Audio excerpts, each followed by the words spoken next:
Et j'ai une inscrite, Madame Barthélémy Ruiz. Vous avez la parole, Madame. Et Madame Mouedine aussi. Merci, Monsieur le Président. Alors, chers collègues, nous aimerions saisir l'opportunité de la présentation du rapport annuel du prestataire d'exploitation de la scène musicale pour parler rapidement de la maîtrise des Hauts-de-Seine. En effet, nous mettons des locaux de la scène musicale à la disposition de cet organisme, en plus d'être leur principal soutien financier, avec 1,7 million. Les récentes révélations de nouveaux témoignages quant à l'emploi de méthodes brutales, de violences verbales et physiques, d'attouchements, de propos antisémites, racistes ou sexistes, et d'intimidation et humiliation en son sein, démontrent l'ampleur du problème soulevé par les premières plaintes déposées l'été dernier. On a tous vu, je pense, les extraits de ce que France Musique, La Lettre du musicien et d'autres médias reconnus comme sérieux ont donné comme citation, et c'est vrai que c'est assez impressionnant.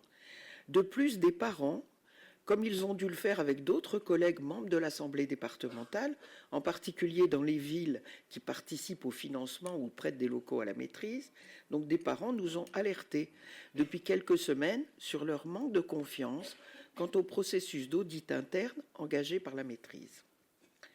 Bien sûr, nous ne sommes pas, en tant que collectivité, membres du conseil d'administration de cette institution, ce qui serait peut-être à faire évoluer compte tenu de l'importance de l'aide financière que le département apporte. Puisque nous ne sommes pas membres du conseil d'administration, notre marge de manœuvre est contrainte sur certains points.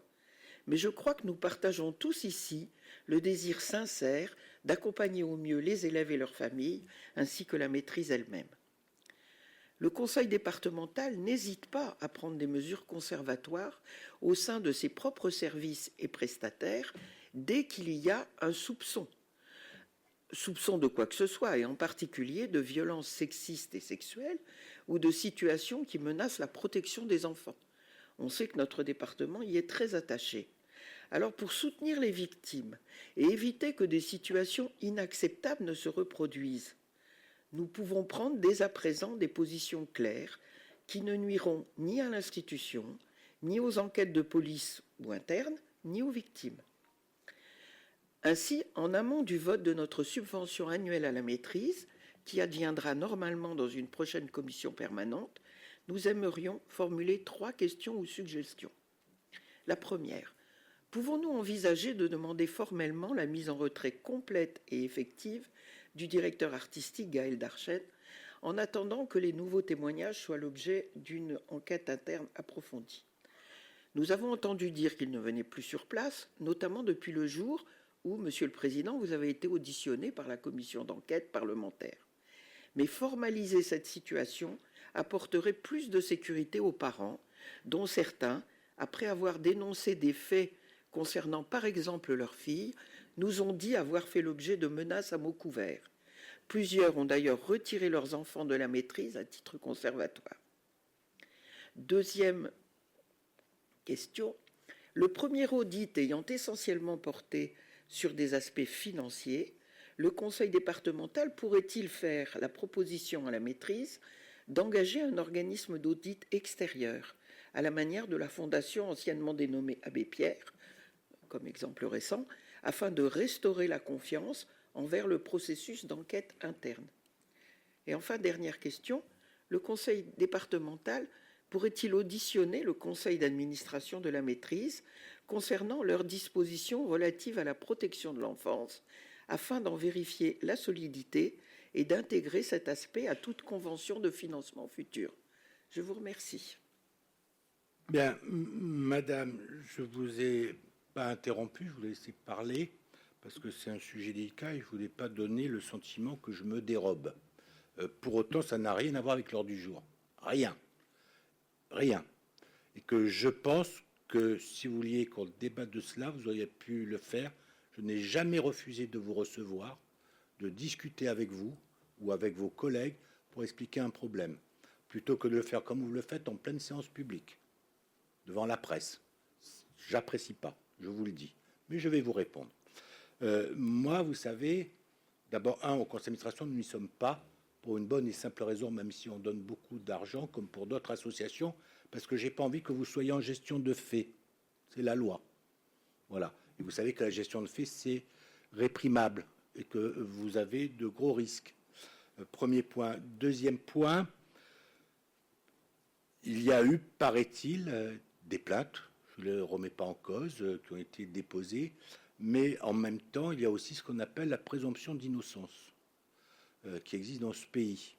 Donc moi, tant que les choses ne sont pas allées au bout, je me préserverai d'émettre quelconque avis de culpabilité ou d'innocence, parce que je crois qu'il est important dans la société actuelle, effectivement, d'avoir la compassion pour des victimes lorsqu'il y en a, mais aussi d'avoir quand même et de respecter aussi la présomption d'innocence. Et donc, ce que vous avez laissé supposer, parce que vous entendez, ou vous avez entendu, ou que vous reprenez du coup à votre compte, est plutôt à charge que l'inverse. Voilà. Et ça, je laisse ceux qui le font le faire, mais en tous les cas, jamais je le ferai. Ce qui ne veut pas dire, parce qu'il faut toujours se méfier après dans la déformation des propos, que je ne suis pas compatissant vis-à-vis des gens qui ont pu déposer plainte ou faire des commentaires, enfin, ou témoigner. Une fois encore, je ne remets pas en doute forcément ce qu'ils ont dit, mais d'un autre côté, il n'y a pas. Sur le fait du retrait, il est effectif, le retrait. Il est totalement effectif. Voilà. Et effectivement, c'est une des mesures que j'avais demandé à l'association, même si nous ne sommes pas dedans, même si je n'ai pas à diriger cette association, puisqu'il y a un conseil d'administration, il y a un président, c'est à eux de diriger, mais j'avais demandé deux choses. Une, le retrait au président de l'association du directeur, dans l'attente, et deuxièmement, j'ai saisi le procureur, dès que j'ai été informé des problèmes, demandant à ce que les enquêtes puissent être conduites tout en respectant aussi le droit, mais assez rapidement si possible, parce que c'est une situation qui n'est facile pour personne, que ça soit là ou ailleurs, lorsqu'il y a des cas comme cela. Et on voit bien qu'entre les délais parfois de prise de décision et les délais de la justice, les temps sont longs, ce qui fait que les choses peuvent paraître peu claires et compliquées. Voilà. Donc nous avons pris les mesures. Là, en ce qui nous concerne, le plan d'association en a pris aussi. Il y a des formations pour les personnels qui ont été mis en œuvre, etc. Je ne vais pas vous donner tout le détail ici, une fois encore. Ça n'a pas à être forcément évoqué comme ça. Donc, si vous voulez un rendez-vous, vous le demandez, on vous recevra et on vous dira les mesures qui ont été prises par l'association, pas par nous. On n'a pas à s'immiscer dans les associations que nous subventionnons. Il y en a tellement qu'on n'en finirait pas. Voilà. Et je rappelle que la commission d'enquête n'était pas sur la maîtrise quand même des Hauts-de-Seine. Elle était au départ sur les problèmes et des dénonciations aussi ou des plaintes dans le milieu du cinéma. Et du coup, cette commission d'enquête qui était créée pour cela au départ est allée aussi sur la maîtrise et prochainement, paraît-il, va aller aussi vers le théâtre. Donc là aussi, c'est bien de préciser, il n'y a pas eu de commission d'enquête propre à aller voir la problématique de la maîtrise des Hauts-de-Seine. Voilà, j'avais donc